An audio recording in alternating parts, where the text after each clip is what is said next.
ইবলিসকে আল্লাহ বলতেছে, হে ইবলিস, কে তোমাকে কুমন্ত্রণা দিল? তুমি সবাই সেজদা দিল, তুমি আমারে সেজদা দিলে না, কে তোমাকে কুমন্ত্রণা দিল? কথাটা বুঝছেন? ইবলিস বলতেছে, আমি কুমন্ত্রণা খাই না বানাই। কে? আপনি তো আদমরে সামনে দিছেন, এর আদমরে দেখেই তো আমি বিভ্রান্ত হয়েছি। তো ইবলিসের প্রশ্ন আছে, ইবলিস আল্লাহর দিকে হাত বাড়াইছে, আপনি তো আমারে কুমন্ত্রণা দিলেন।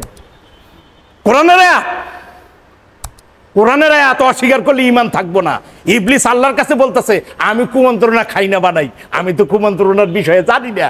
আপনি আদমরে সামনে দিচ্ছেন, আমার ভিতরে একটা সংশয় দেখা দিচ্ছে, আদমরে দিব না আল্লাহরে দেবো। এখন আমি কইতাছি, আল্লাহ তোমারে 1000 বার দেবো, একবারও আদমরে দিব না। এই আদমের কারণে আমি কুমন্ত্রণা পাইছি, কিন্তু সে আল্লাহর ওপর তোহমত দিছে, কুমন্ত্রণা আপনি দিছেন। আল্লাহ বলতেছে, ইবলিস, আমি আল্লাহ কুমন্ত্রণা দেই না, তোমার ভেতর থেকে কুমন্ত্রণা তুমি পাইছো। কিসের থেকে? ইবলিস, তোমার ভেতরে আমি নফস দিছি, এই নফস হচ্ছে তোমার আদি শয়তান।